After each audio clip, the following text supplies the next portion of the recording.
cuando piensen en la atención dental en niños. Estrés. Un cacho. La mamá y el papá, ¿qué más se les ocurre? Estrés. Caos. Estrés se repite.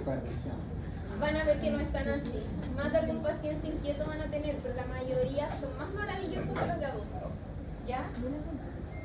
Pacientes así de pequeñitos no deberían ver. Igual yo les voy a subir en la carpeta una ficha clínica pequeña que se llama Control del Niño Sano, ya que es para infantes pequeñitos, ¿cierto?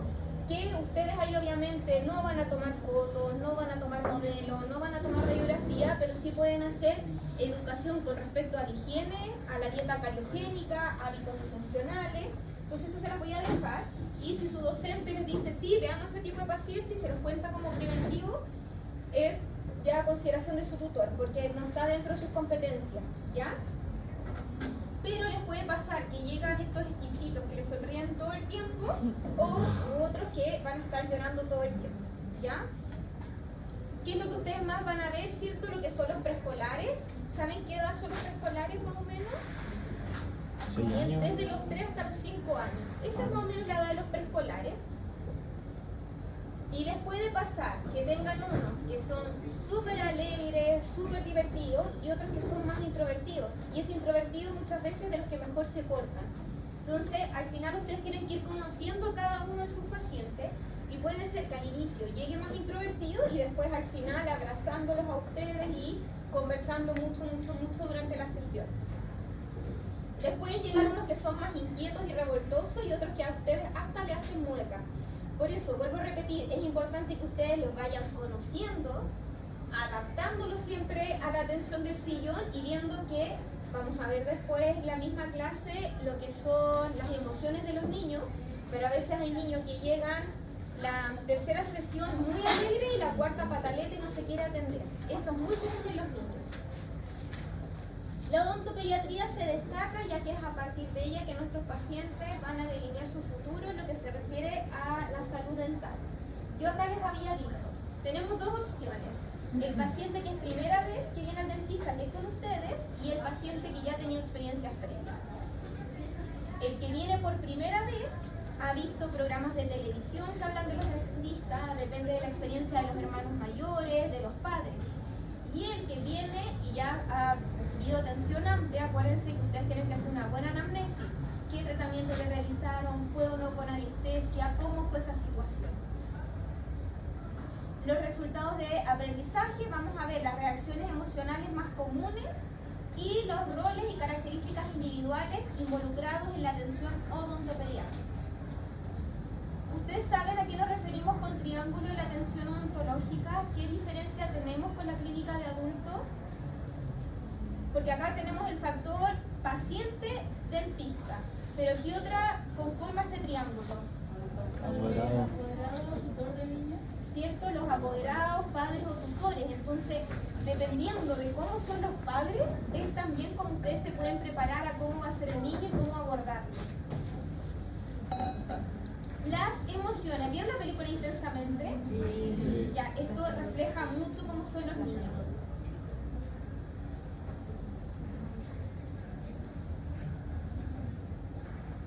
Hija, ¿qué tal tu primer día de clases? Estuvo bien, creo. No lo sé. Cuando ves a alguien, ¿no te has preguntado qué sucede en su cabeza? Todos lo vieron, ¿verdad? Sí. Ajá. Le pasa algo. Averiguaremos lo que pasa, pero con apoyo. Hazle señas al esposo.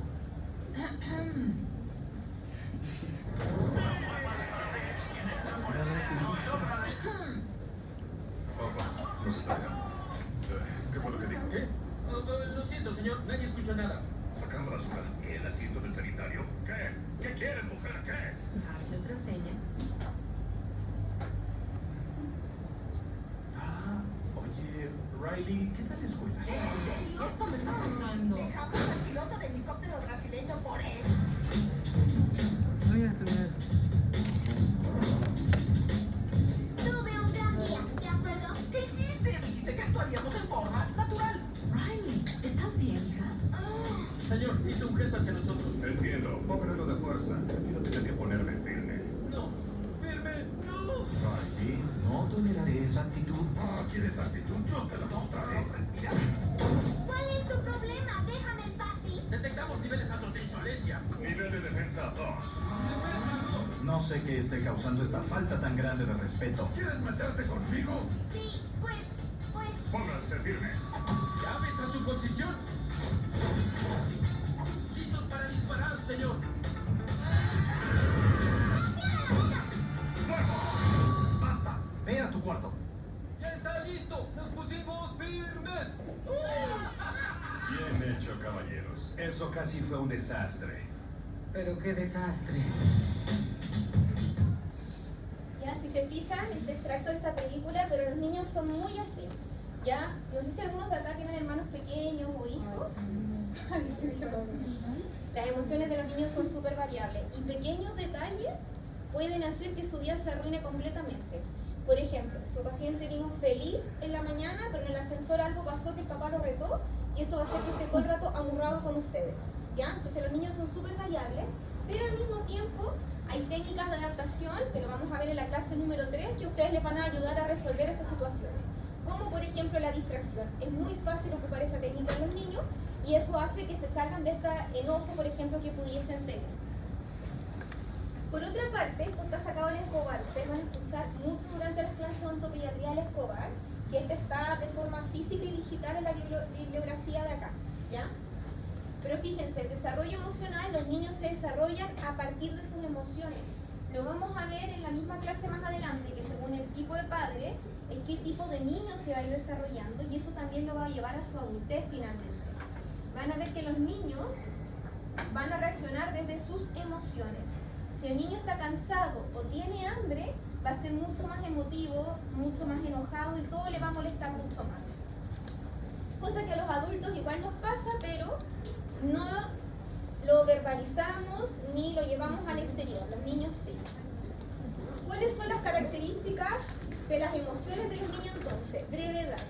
Sobre todo, mientras más pequeño el paciente, más breve va a ser, más de corta duración y van a terminar bruscamente si se les distrae. Por eso la técnica de adaptación, distracción. Por si acaso, en el control de entrada de la otra semana, yo no les voy a preguntar sobre la técnica de distracción porque no entra dentro de la clase de hoy día. Igual cuando le hable, por ejemplo, de decir, mostrar y hacer, no está dentro de la clase de hoy día, ¿ya?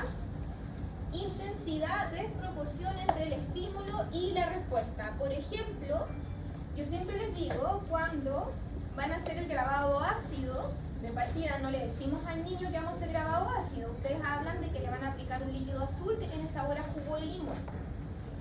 Pero con respecto al grabado ácido, yo nunca la hago directamente sobre sino con una motita no estéril o con un pedacito de tórula. Ustedes la parten y sacan todo el exceso que puedan y después lavan.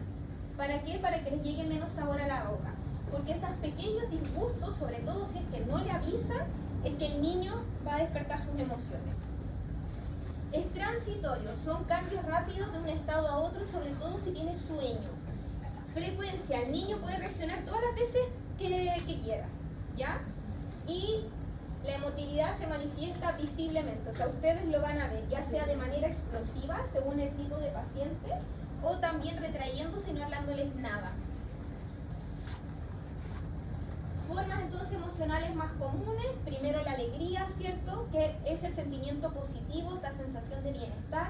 Recuerden que cuando uno está contento libera hormonas, entonces todo el cuerpo se va a mantener positivo. Tenemos que hay un aumento de autoestima y autoconfianza y también de empatía. Si el paciente está feliz, va a querer que ustedes también estén felices. Es una de las emociones más fácil identificables, ustedes la van a ver perfectamente en la cara de los niños.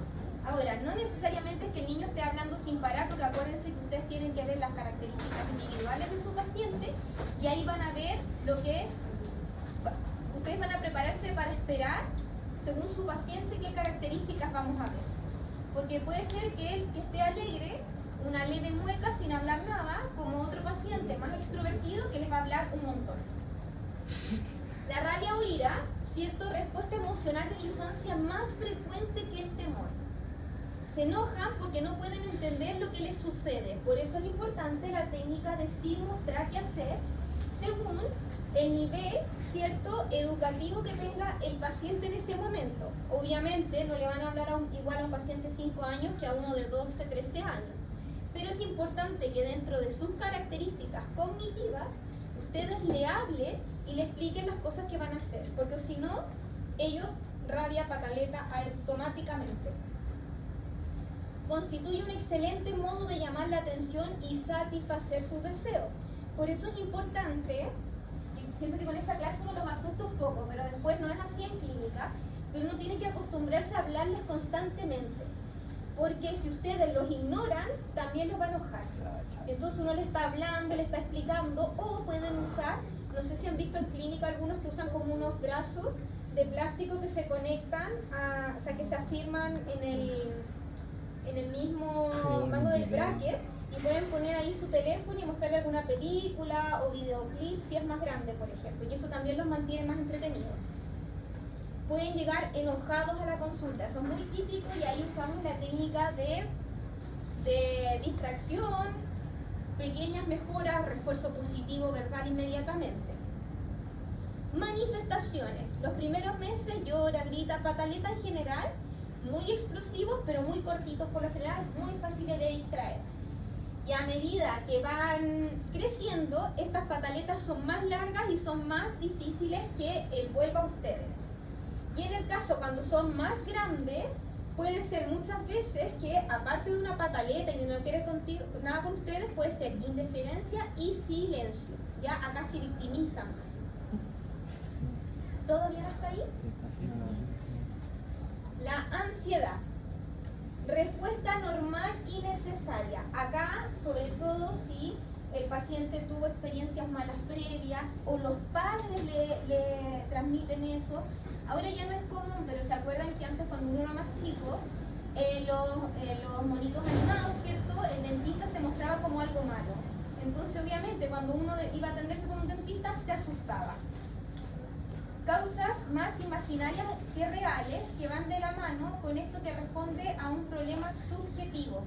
Ya muchas veces el niño no va a tener claro qué es lo que lo está afectando, sino que son cosas más que están en su imaginación. Ya puede estar relacionado con situaciones específicas. Por ejemplo, es importante que en la anamnesis ustedes registren si el niño estuvo hospitalizado de forma recurrente o aunque haya sido una vez cuando pequeño, porque pueden relacionar el traje clínico y el delantal con una mala experiencia. Aunque sea la primera vez que venga al dentista, si él estuvo hospitalizado muchas veces, eso puede generar mucha ansiedad en su paciente. Signos y síntomas de ansiedad. Fíjense, taquicardia, boca seca, malestar gástrico. Es muy común que los pacientes les digan me duele la guatita. Puede ser que de verdad le duele la guatita, ¿cierto? Por solamente ansiedad, o puede ser un poquito de manipulación. Ahí ustedes van a ir conociendo sus pacientes y que los tutores los vayan apoyando también para ir saliendo de estas situaciones.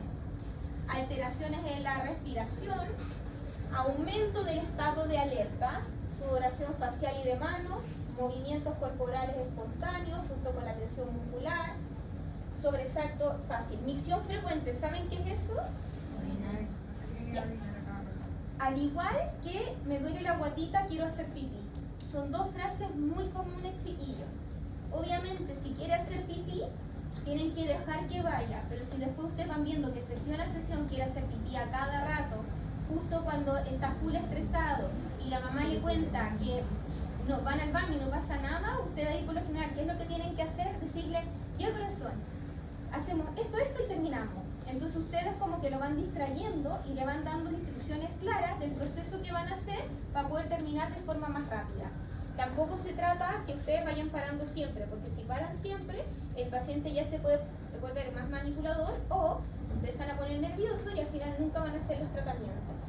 Es todo un equilibrio. Ya, diarrea, impaciencia y atención. Y ustedes saben lo que es los episodios sincopales o lipotimias. Acá es que se desmaye y aquí es que pierda totalmente la conciencia. Ahí automáticamente llaman a alguno de sus compañeros que le avise al tutor clínico y tienen que ir donde está la enfermera.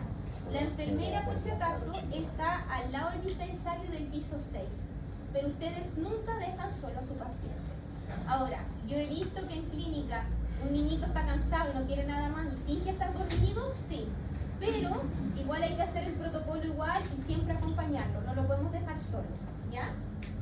Esa es la prueba de El aguja. miedo. ¿Cómo se genera el miedo? Por asociación directa Aguja. de experiencias. Fíjense, ruido fuerte. Nosotros tenemos el micromotor, la turbina y el eyector. El simple eyector los puede asustar si ustedes no lo preparan antes.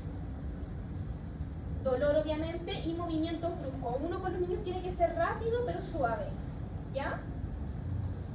Por imitación de miedo de otros, que va con esto, que es la experiencia vicaria, ¿ya? Que la experiencia vicaria en el fondo, fíjense, no es directamente que le pasó algo, sino que es algo que ve en otras personas, como puede ser lo que les decía de los bonitos animados que veíamos antes. De experiencia que les cuenten los padres, de experiencia que les cuenten los hermanos, en el colegio, ¿ya? Y también experiencias desagradables que puede ser por médicos, que no tengan nada que ver con ustedes, por hospitales. Con los animales, ¿qué es importante acá?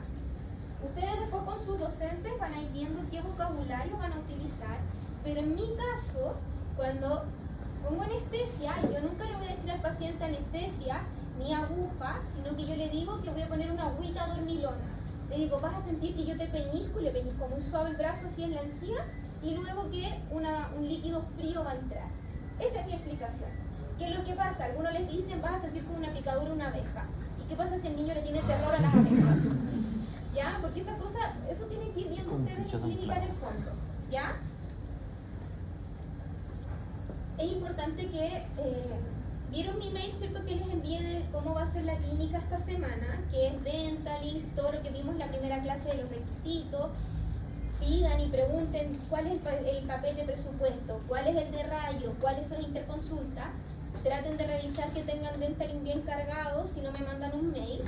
Pero ya la próxima cápsula es de anestesio. Y en esa cápsula de anestesiología, ustedes aparte de cálculo de dosis, van a hacer la técnica anestésica transpapilar, porque la mayoría no lo hizo en semianestesio. Ya, y en odontopediatría se usa mucho. Pero lo otro que quiero que sea importante y que ustedes se les pidan a sus tutores es que les enseñen cuál es la posición para cada una, cómo es el traspaso de todo, cómo uno evita que el niño lo observe. Por ejemplo, en maxilar, yo le digo perita hacia el cielo y le digo voy a levantar el labio. Y en verdad yo más que levantar el labio estoy tapando la visión. Entonces todas esas cosas es importante que se los muestren sus docentes, ¿ya? Al igual que cuando yo voy a funcionar, aprieto suavecito el labio justo cuando voy a ingresar con la aguja. Entonces lo distraigo de la punción apretando suavecito el labio. Los estímulos pueden ser súbitos e inesperados como nuevos y extraños. Por eso es importante, acuérdense, si vamos a usar el eyector, primero hacerlo sonar y no llevarlo directo a la boca. Ustedes lo hacen sonar, si ven que el niño es más temeroso, en el vaso le agregan agua y le piden que él mismo juegue con el eyector y vea que está sacando el agua solamente, ¿ya? El miedo al dentista disminuye en la medida que el paciente se va acostumbrando a ustedes, ¿ya? Entonces por eso yo siempre les digo, si el paciente es muy temeroso, denle 1 o 2 sesiones de oportunidad. Si después ya no los deja que ustedes lo atiendan, tienen que saberlos derivar.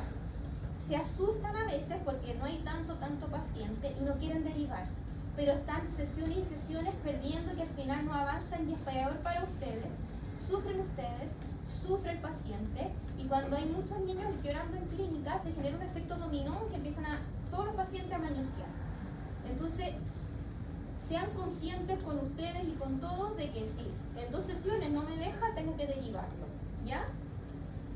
Fobia dental es un tipo severo de ansiedad dental mezclado con miedo. Se caracteriza por una marcada y persistente preocupación, ¿ya? Aquí va sobre todo asociado a la anestesia, ¿ya? Por eso es importante, bueno, todos los tips que le había dado anestesia y que su docente seguramente le va a dar más, es el uso de anestésico tópico previamente también, que de eso también vamos a hablar en clase más adelante. Interfiere significativamente con la rutina diaria y la vida social. ¿Por qué? Tenemos los problemas de manejo del comportamiento dental. Este es un paper, ya ahí está por si quisieran buscar un poco más información de esto, que es de 2017. No les voy a preguntar del paper, solamente de esta diapositiva si quisiera preguntas de aquí, ¿ya? Pero fíjense, mientras más, o sea, el que tenga fobia dental tiene más prevalencia de condiciones orales. ¿Por qué? Este tipo de paciente no va a ir de manera preventiva al dentista. No va a ir cuando vea que tenga un punto de caries. Va a ir cuando ya tiene la embarrada en la boca. Entonces, va a ir poco y va a ir cuando la situación ya es mucho más grave. ¿Ya? Ciclo vicioso de la ansiedad. Fíjense, tenemos una dinámica, ¿cierto? Miedo, ansiedad dental, menos veces voy al dentista y empeora mi salud bucal. Y así se va manteniendo. Las fobias son súper... Yo sé que algunos acá ya están haciendo cuarto por segunda vez, pero es súper común encontrar un paciente con fobia a la atención dental. A mí en la consulta, yo les había contado, yo soy endodoncista, pero lo que más veo son niños entre los 6, los 12, 14 años para hacerle tratamientos endodónticos o pacientes con miedo, pero con mucho miedo. Entonces, cuesta romper este ciclo, pero se logra, ¿ya? Ahora, cuando ya por ahora no me ha pasado, pero si no logro romper el ciclo, tenemos otras opciones que ahí tenemos. Desde lo más básico que es dar fármacos ansiolíticos, ¿cierto? Después pasamos a lo que es la sedación con óxido nitroso y por último la anestesia general. ¿Qué tenemos? Fíjense, pacientes con ansiedad son reacios a buscar atención, no se hacen los chequeos regulares, que sería la fase preventiva en niños o la etiológica en adultos. Empiezan a presentar gravedad baja o media que no se tratan y ya llega a ser gravísimo, por lo general pierden el diente, son mucho más costosos. Entonces esto es el ciclo que tenemos que romper. ¿Hasta ahí vamos bien? Esta parte es más cortita, vamos en la segunda parte de 3 de la clase, ¿cierto? Profe, Los tipos de llanto, dígame. ¿el episodio sincopal era que el paciente se desmayaba? Sí, pero no les voy a preguntar definiciones, porque a mí lo que más me importa es que ustedes, ay, que no les puedo dar respuestas, pero la clase está más enfocada en, a ver, ¿qué puedo decir? Que no me deja pensarlo para no darte respuesta, pero no les voy a preguntar definiciones que no tengan que ver con nosotros. Sí te puedo preguntar qué significan los tipos de llanto, ponte tú, pero no te voy a preguntar qué significa que está con síncope, ¿ya? Eso no lo voy a preguntar. Y en la solemne tampoco. Eso se lo dejo a patología. No, a cirugía con el doctor Salcedo. ¿Ya tuvieron con el doctor Salcedo? Sí. ¿Cuánto tomaste con él? Sí. Tipos de llanto. No, el doctor es seco, sabe mucho. Tipos de llanto, entonces, manifestación emocional del comportamiento humano es una expresión de la personalidad del individuo, ¿ya? Primera forma de comunicación de malestar, sobre todo en niños. Fíjense que tenemos distintos tipos de llantos, el obstinado, el de dolor y el de temor, sobre todo dolor y temor son llantos más reales. El compensatorio, vamos a desglosar uno por uno, pero el compensatorio está dentro de los tipos de llanto, pero no es un llanto real. Ya lo vamos a ver.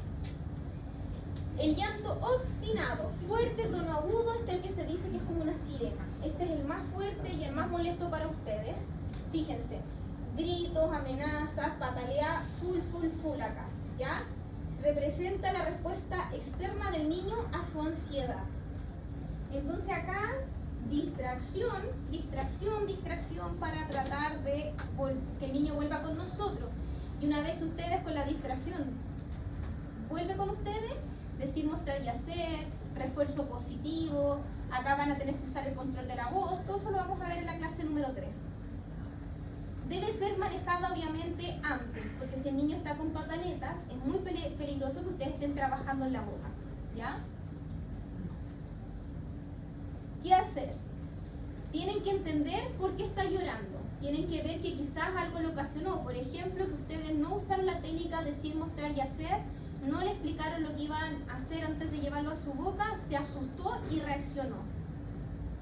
Validar su emoción, pero validar obviamente de manera inteligente, porque si ustedes son demasiado amorosos a veces, tienen que ir viendo según su niño, el niño puede tender a manipularlo, pero yo siempre digo, ustedes con los niños tienen que ser amorosamente estrictos, ¿ya?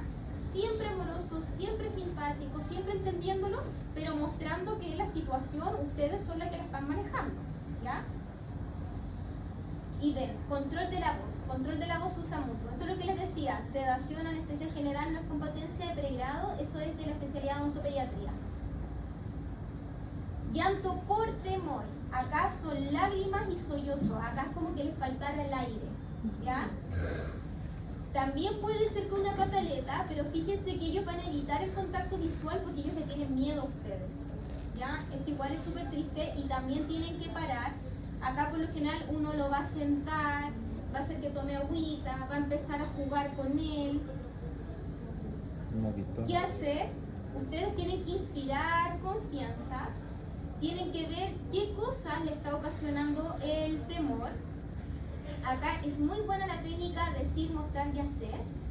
Y por ejemplo, ¿qué pasa si el niño es la primera vez que le van a hacer una cavidad y tiene mucho miedo al eyector y a todo el instrumental rotatorio?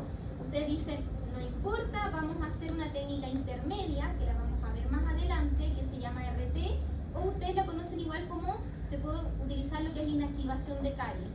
Entonces, ¿ustedes qué hacen? Pescan su cuchareta de caries Mayefe y empiezan a sacar todas las caries que puedan, limpian y dejan con un ionómero. Pero eso tiene que quedar bien escrito en la ficha clínica, que no es una restauración definitiva, sino que es algo intermedio, ¿cierto? Es algo provisorio. Pero eso es muy bueno para inactivar, ¿cierto? Y retirar todos estos factores retentivos de placas y que la carie siga avanzando. Y apenas ustedes sesión a sesión van logrando la adaptación, cambian esos ionómeros por resina. El llanto compensatorio. Acá, chiquillos, a no ser que sea... Ah, no, me voy a adelantar ahí. Acá lo importante es, no es un llanto real, es un sonido. No sé si a alguno les tocó en clínica alguna vez, pero el niño puede estar todo el rato así. Y está todo el rato. Y él lo hace sobre todo para compensar el ruido de las máquinas.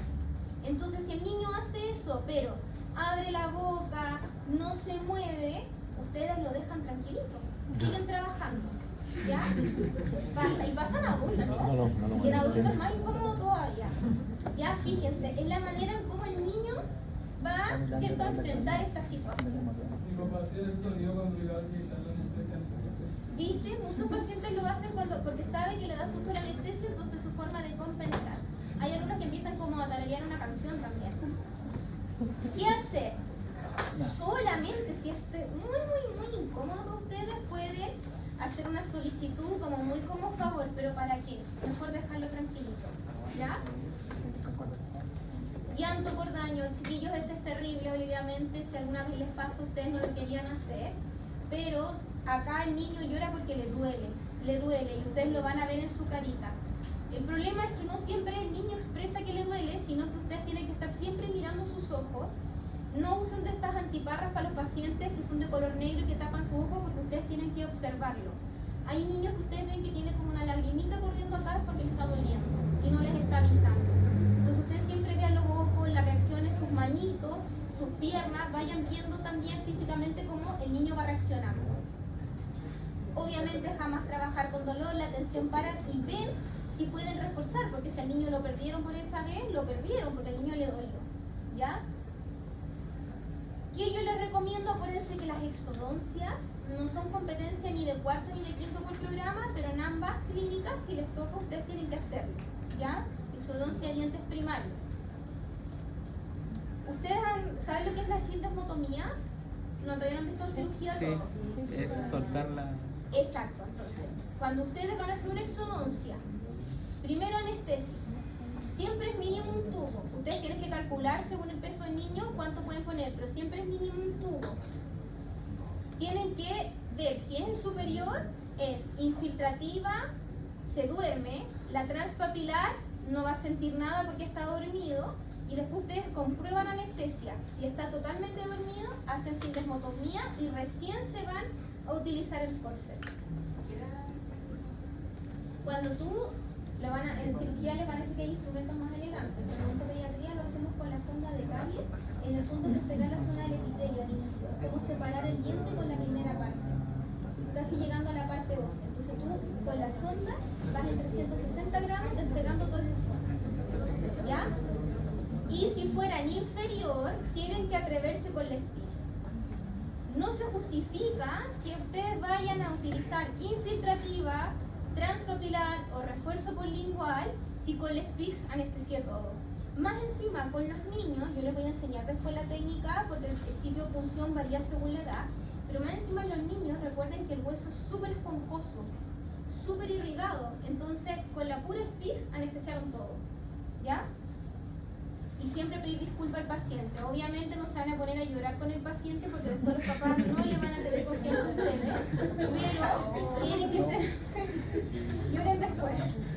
Voy a llorar yo más que el paciente. Chiquillos, hasta aquí vamos bien. Esta es la última parte de la clase. ¿Vamos bien? Sí. La clase número 1 y número 2 son intensas. La clase número 3 es relajada. Lo bueno es que la clase número 2... Ah, no, pues no les va a quedar grabada. La que les va a quedar grabada es la que es livianita. Bueno. Pero así no se pierdan tanto. Triángulo de la atención entonces. Lo que hablábamos al inicio. No es solamente paciente y odontólogo como es en el caso de adulto y cirugía, sino que además tenemos padres y o tutores. No siempre van a asistir con los padres, les van a pasar muchas veces que van a ir con la abuelita, el abuelito, que van a ir con la tía. A veces les va a pasar sobre todo el centro de salud que son de hogares, entonces viene con los docentes a cargo de ese hogar. ¿Por qué los niños son tan diferentes en su respuesta ante la misma situación? Chiquillos, atrás pongan atención. Son distintos por el paciente como tal. Acuérdense que igual que nosotros, de paciente a paciente varía, su personalidad varía, pero además tenemos los padres.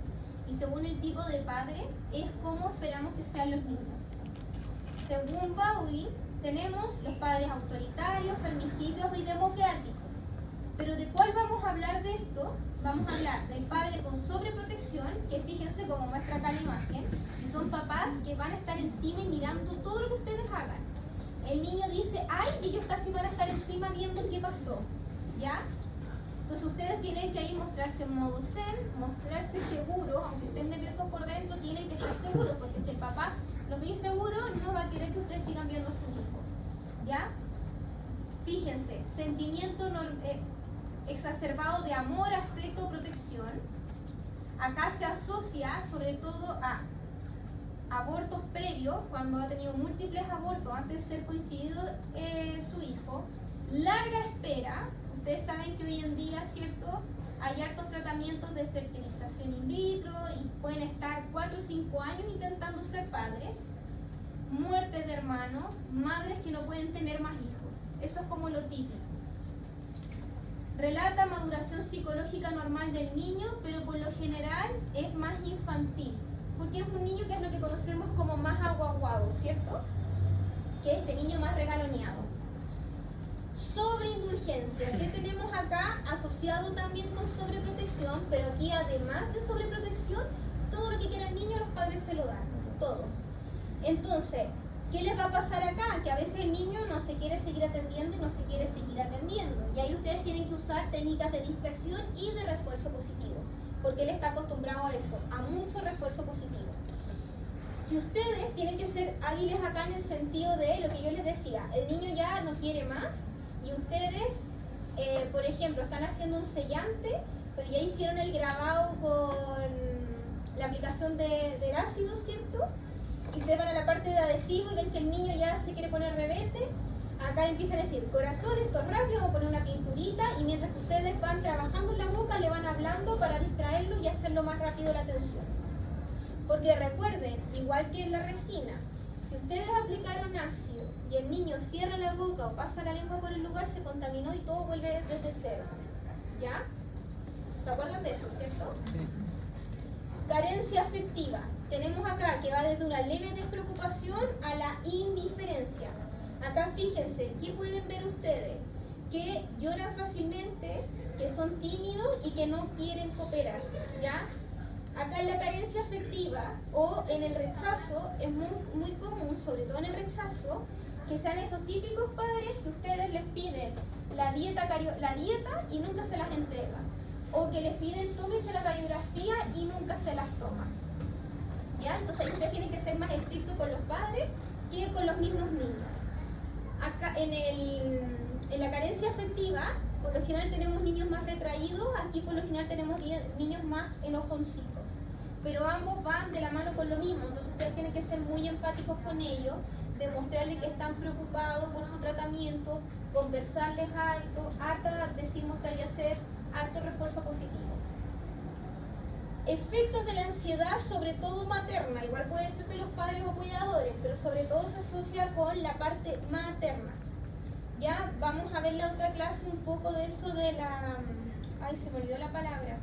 Del apego. Antes se creía que el apego era sobre todo con la madre, entonces la madre era prácticamente la que estaba siempre con los niños y por eso se ve más reflejado, pero hoy en día sabemos que el hecho de que el padre le dé la mamadera, que esté en contacto, ya el apego va siendo más para ambos. Pero los niños que ustedes les van a llegar, por lo general es más con la ansiedad materna. Si la mamá está muy ansiosa, el niño siente eso y le va a dar toda su ansiedad y miedo. Factores que influyen en el comportamiento, obviamente tenemos no controlables, como son el caso de la edad, el desarrollo cognitivo, grado y expresión de temor y ansiedad, el temperamento, si el niño qué tan sociable es o no, y la influencia del medio externo a lo que es la consulta y ustedes. Mientras que en los controlables está el ambiente de la clínica, el equipo odontológico y la sala de espera. La sala de espera tiene unas sillitas de colores y un par de cositas, pero no es suficiente. Entonces obviamente tratan de no hacerlos esperar mucho tiempo, ¿ya? Ustedes pueden decorar un poquito la clínica, sí. Pueden traer un peluche, sí. Pero el simple hecho de que ustedes usen estas cofias de colores y que les sonrían, eso es lo mejor para ellos, ¿ya? Pero ahí ustedes van viendo qué les va a acomodar. Fíjense, tenemos gustos y disgustos. Gusto en la sala de espera, y ya les adelanté que no es tan buena como podría haber sido. Música, yo lo hago siempre eso con mis pacientes, les pregunto qué música quiero escuchar y les pongo esa música, ¿ya? Porque los relaja bastante. Ahora puede ser que les diga no quiero y no ponen música. Que el odontólogo les hable durante la atención, ustedes le tienen que estar hablando, no haciéndoles preguntas, porque por si están ustedes trabajando, porque no les va a poder contestar, pero sí les gusta que ustedes le hablen y le vayan explicando el procedimiento y distrayéndolo. Ser llamados por su nombre. Cuando yo veo que tienen nombres compuestos o yo escucho como la mamá le dice, yo le pregunto, ¿quieres que te llame así? Yo lo anoto en la ficha. ¿Ya? Acuérdense que con la identidad de género, ellos a la edad que ustedes lo van a ver, ellos no pueden hacer un cambio legal todavía. Entonces puede ser que a ustedes les llegue un paciente que se ve como una niña, pero a él le gusta que le digan Pedro. Ustedes tienen que anotar en la ficha como a él le gusta que lo llamen y que lo llamen de esa manera. Eso es muy importante, ¿ya? Espejo para mirarse dependiendo del niño. Hay niños que quieren ver todo y ustedes le van pasando el espejito y a algunos hasta les gusta ver cómo se anestesian. Yo eso nunca lo dejo. Pero si están aplicando ese siguiente, ustedes pueden dejar que mire. Pero no en todos los pacientes funciona y ustedes tienen que ir conociendo el suyo, ¿ya? Señal para que el odontólogo pare de hacer cualquier acción. Mi técnica que me ayuda para que ellos me avisen, pero también para tener controlada la situación, yo les digo manos en la guata. De esta manera, manos en la guata. Siempre la mano izquierda arriba, ¿para qué? Porque si ellos quieren que paren, me tienen que levantar y le digo, levántame la palma de la mano izquierda. Y lo practicamos antes. Entonces, si él me lo levanta, yo voy a parar, pero eso me ayuda a tener control también. Ahí ayuda en eso. Regalo postoperatorio, no es necesario, yo les aconsejo tener sticker, ¿ya? Si van a estar regalando cosas caras, van a quedar en bancarrota. Y si no quieren comprar sticker ni nada, un refuerzo positivo, basta. Pero si quieren tener regalitos, puede ser un sticker, ¿ya?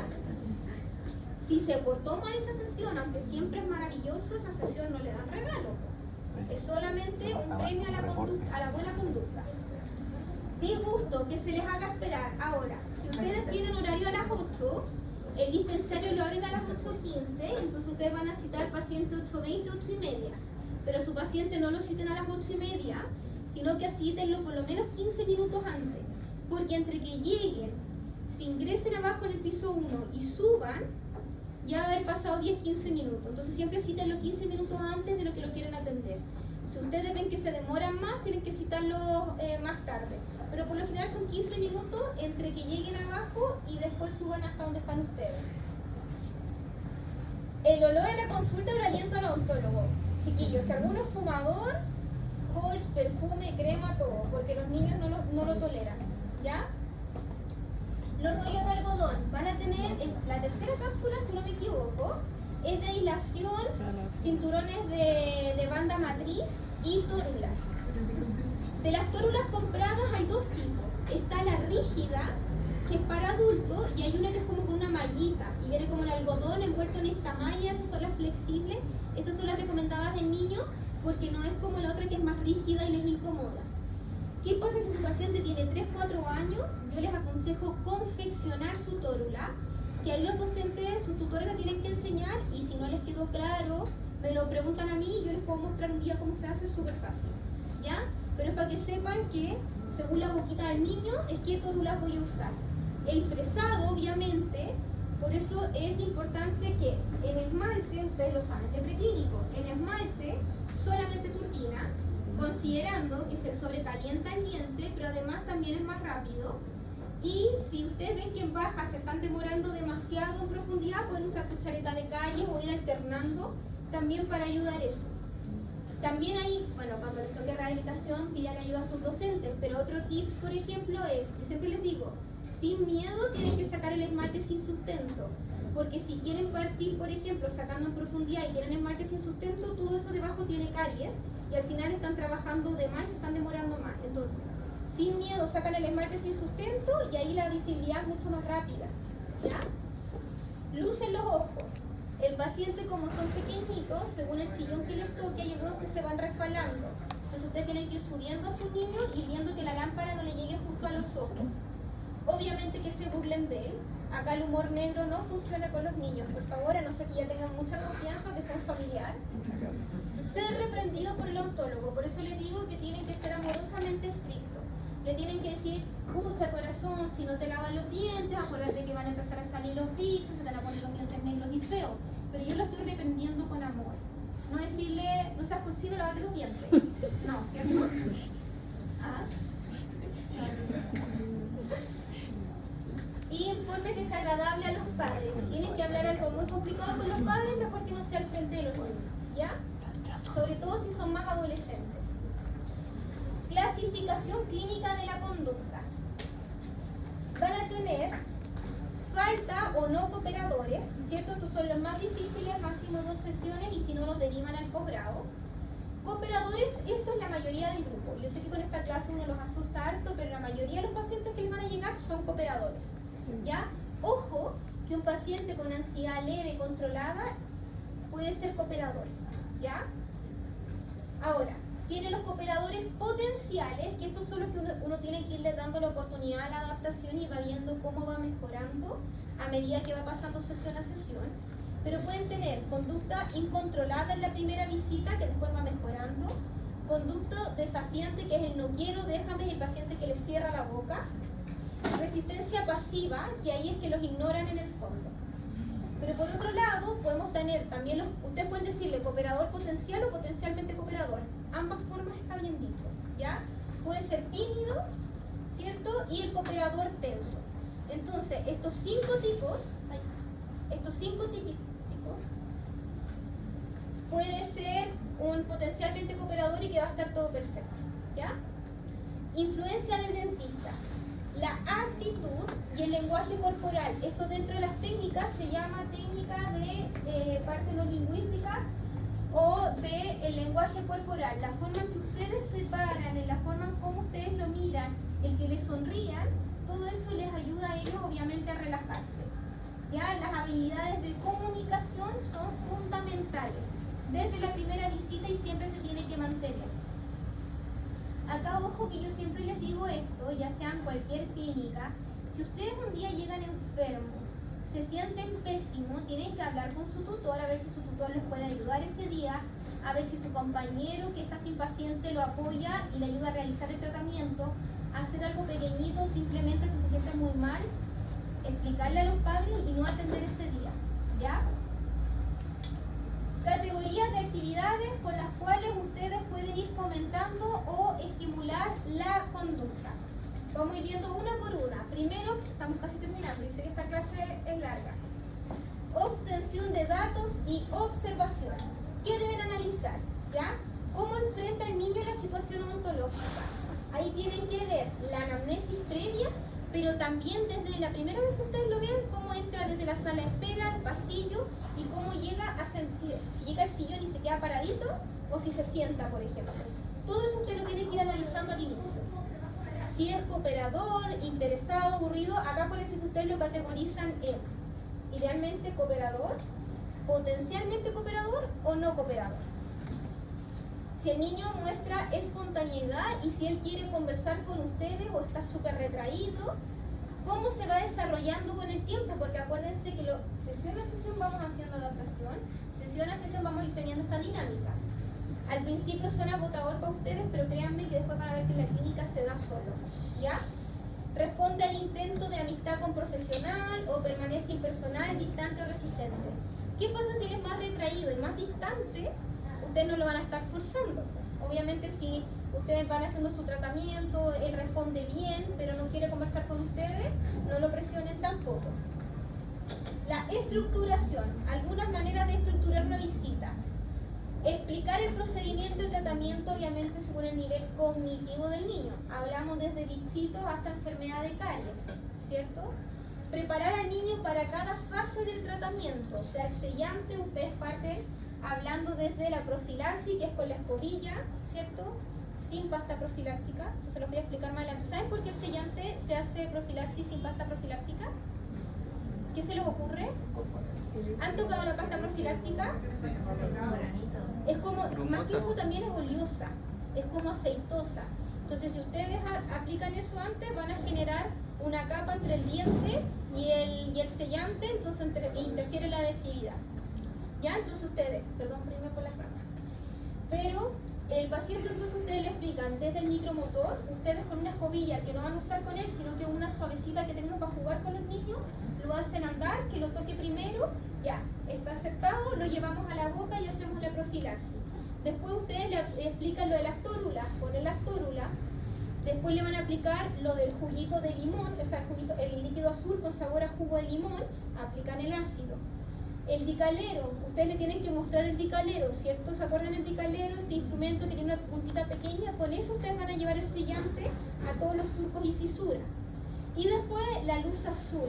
Ustedes con el mismo dicalero podrían poner un poquito de sellante en la uña del niño, fotopolimerizarlo de lejos porque se puede calentar, fotopolimerizarlo de lejos y que el niño vea que eso van a hacer en su boca. Entonces todo lo toma como un juego, una interacción y así no se va a asustar. Dividir el procedimiento en etapas. Eso hace, por tiempo también hace que el niño sea más cooperador, sobre todo con los ansiosos o los que tengan miedo. También el cambio de sensación, sobre todo con los sabores.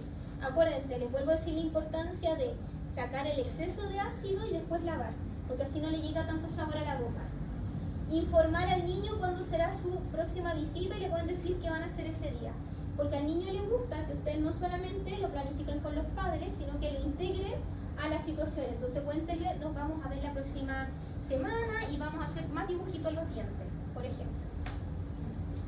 Externalización, acá es muy importante la distracción, ¿ya? Ojo con esto, no tienen que sobreestimularlo. Ya los espejos no son para todos, pueden dejar que el niño esté con cosas digitales, pero si ven que el niño no coopera o les va cerrando la boca distraído, tampoco nos va a ir ayudando. Empatía y apoyo. Fíjense que ustedes tienen que tener la sensibilidad para... ¿te me olvidó después? Sí. Tienen que tener la sensibilidad para entender los sentimientos de ellos, sobre todo lo que es la ansiedad y el miedo. Piensen que a ustedes mismos a veces les da miedo ir al médico o al dentista, imagínense para ellos la cantidad de máquinas y ruidos que son. ¿Ya? Entonces tienen que permitir que expresen el sentimiento de temor y enojo, pero obviamente desde el punto de vista de que no se descontrole la situación, para que se den cuenta de que ustedes son empáticos con ellos y se dan cuenta de lo que está sintiendo. Confortar cuando sea apropiado con el tono de la voz, pero también si se está escapando la situación, ahí está la técnica de adaptación y control de la voz. Refuerzo positivo, a eso se refiere con estimular cuando muestran una conducta aceptable. Escuchar cuando quieran hablar, siempre y cuando ustedes puedan escuchar. Lo que les decía, si están en pleno sellante, le dicen, corazón, esto es muy rápido, hacemos esto y ahí tú me hablas. Lo terminan, ya corazón, ¿qué me querías decir? ¿Ya? Y brindar una situación estructurada, eso les ayuda mucho. Como saber qué paso viene ahora, les ayuda a bajar los niveles de ansiedad. Ya estamos casi terminando, este es un video cortito, también de la película Intensamente.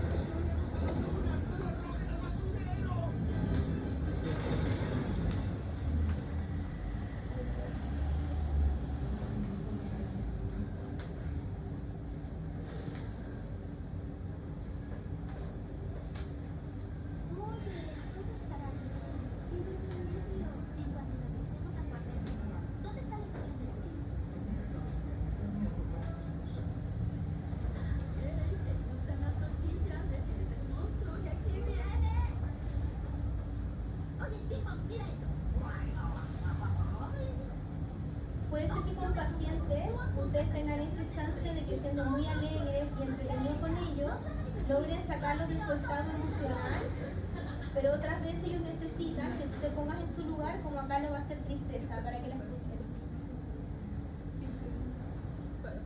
Tristeza, lo vas a empeorar.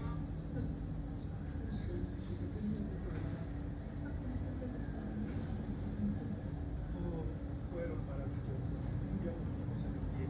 Desayunamos 2 veces esa Tristeza.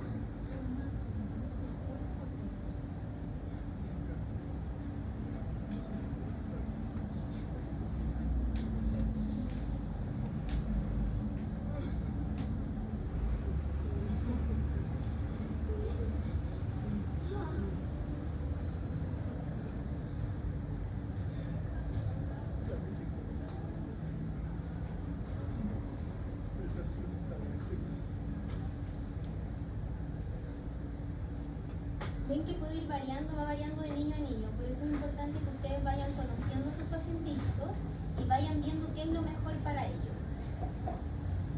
La autoridad flexible, esto es lo que les decía, que ustedes tienen que ser amorosamente estrictos, tienen que ir viendo qué es lo mejor para su paciente, porque algunos pacientes es necesario que ustedes sean más autoritarios, más ordenados, porque si no se desordenan, versus otros que son más sensibles y necesitan que ustedes vayan siendo más amorosos con ellos. Educación y entrenamiento, acuérdense que las técnicas de adaptación se van haciendo sesión a sesión y sesión a sesión debiésemos ir teniendo mejoría. Pero obviamente puede llegar un día que el niño está más cansado o con hambre y eso va a ir alterando la consulta. Lo UNICEF, fíjense acá, que sus intereses sean lo primero en tener en cuenta en cada tema que les afecte, expresarse libremente es hacer escuchado y que nadie haga con su cuerpo cosas que no quieren. Ustedes no le pueden decir al niño, siéntate, ábreme la boca. No, ustedes tienen que explicarle qué van a hacer, por qué lo van a hacer, recuerden según su nivel cognitivo, para que él voluntariamente le abra la boca. ¿En qué casos tenemos que hacerlo sí o sí en un caso de urgencia que no lo vamos a ver acá seguramente? Y si llegan a ver una urgencia acá, que sea con ayuda de sus tutores, ¿ya? Y esta es la bibliografía. ¿Dudas, preguntas que tengan? ¿No? Acuérdense, control de entrada la otra semana. Dígame.